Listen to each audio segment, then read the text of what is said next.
Hey guys, welcome back. As you can see, and as you have read the title, hopefully before you click the video, I changed a couple things for multiple reasons. I'll get into it. It has been a few days past a week. I don't know exactly. I'll look back and I'll put it in the title. I'll put it right here. To get into it, basically, last video, you saw that I had the comb coils done to my hair to start my locks, right? And over the course of about 5 or 6 days, they managed to stay in pretty well. But I, rookie mistake on my part. I did the cardinal sin of starter locks, as one could call it. I slept 2 nights in a row without any sort of head protection on. For one reason or another, I did that. I'm not gonna go into the reason why I did that. Just know I was tired, I was busy, and I just went to sleep. The other day, I would say maybe Sunday or Saturday, I think it was Saturday, I ended up taking this bad boy right here, this thing I've had for quite a few years. You can tell because the holes are starting to do that thing. They slant because the holes have gotten worn out, basically. I did dread sponging, or I guess curl sponging, going with my left. What is this? What direction is this? Clockwise. Everything's clockwise, technically. Yeah, everything's clockwise. So it's back with my left, forward with my right. And you know, with that, I do it twice a day. Some people say you only need to do it once a day, but it is the summer, it is hot outside, and that causes a lot of sweat to build up. And, you know, I don't want it to get frayed or frizzy, or the work that I put in to go for nothing. So instead of having one long, let's say 20 minutes of doing it, I do it 2 times for 10 minutes a day. And I add a little bit of gel every other day. Just a very small amount, not a lot, because if I'm doing it every day, multiple times a day, not saying using the gel, but just using the sponge, I don't want to put too much product, or else there's going to be too much buildup, and then over time there's going to be a lot of like buildup, and dandruff might form, and I might have like, you know, other problems that, you know, people can experience with having, you know, longer dreads. What I usually do is I use this spray bottle, which all it has is just some water. Water is basically what you need in order to cause dreadlocks to, or cause your hair to start locking up. Water is kind of the main ingredient.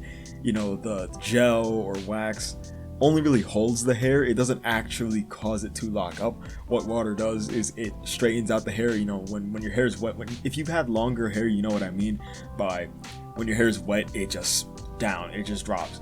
But then when it starts to dry, it can kind of shrink back up depending on your hair type. But no matter what, it does that. Your hair gets heavier when it's wet and it gets lighter when it's dry. Growing starter locks is the same process, where if your hair gets wet, your hair tends to straighten out and elongate a bit. Once it dries up, it recoils back down. And this goes for any type of lock situation. You know, if you have comb coils, if you're doing freeform, if you're doing, you know, like me, the sponge, if you're doing towel, the little racket, even if you're doing crochets, water still is very beneficial because it can cause more tangling within the crochet. And that's really what water does for every single lock type. It causes more tangling, because when the hair elongates and comes back together, the tighter your curl pattern, the more coils that there's going to be, and the more kinkiness your hair is going to have, and it's going to want to grab onto itself. It's like Velcro. If you look at Velcro very, very close up, it's just little hooks, like little hooks shaped like this, and then just string, basically, like I don't know if it's string or nylon or something, but it's just like little tiny strings.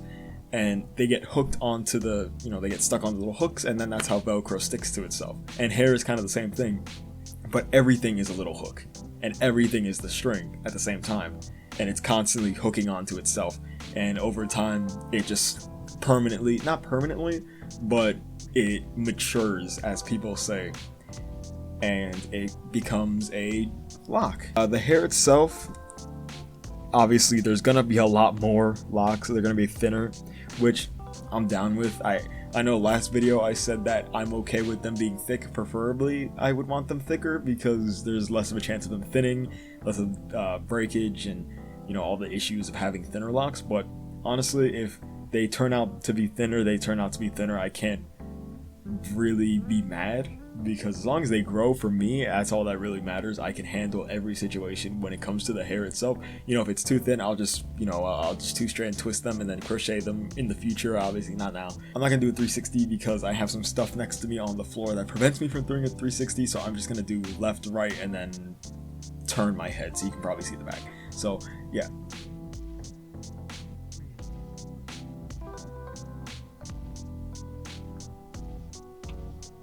These it looks like it covers a lot more of my head, which it does, but you can still see that there is separation. Like you can, like in right about here and here, you can see some scalp, and there's other parts where you can see scalp. So it really just depends on how tightly sponged it is in that area. And I will say, if you choose to do sponge, don't do it too tight. Like don't push down with all your force, because that's just going to cause more breakage than actually what you're trying to do. You're not going to be doing like this, like you're not going to be like that. You're just, you know, it's very just gentle, very light. You don't want to cause any unnecessary breakage. You don't want to cause any tugging or pulling on your scalp. And you basically don't even feel it, at least on your scalp. You mostly feel it, just that you feel the pressure of there's something rubbing up against your head, but you don't feel it pulling or tugging. Unlike, you know, if you were to get your hair twisted or anything like that. So I guess that is a benefit to using this. It's a lot softer, a lot more gentle on your head, but I will say on your hair specifically, it does tend to cause more breakage, because this is a very soft surface, but at the same, it's still a surface that is friction. You know, it's still causing friction on your hair, which can cause very small amounts of breakage depending on how much you do it. Over time, I'm going to slowly be doing it less and less until maybe a couple months in, where maybe I'll only do it once a week, because I don't want to cause any unnecessary breakage, especially when my hair is longer. You know, when it gets to when I'm able to pull it and it goes to maybe here, I'll probably stop using the sponge, and I'll really just start doing, yeah, honestly, I would probably at that point just start twisting, like finger twisting it or palm rolling, which, yeah, it'll take longer because I have a lot more now, but I feel like over time, I feel like that'll be a little bit more effective instead of just using this all the time, because this only works for a certain length of hair, and once you get to that length, it's just moving your hair. It's not going into the holes and coming back out. It's just moving your hair back and forth, not really doing anything, which is, I would say, maybe 2 to 3 inches long, at least for the dread itself.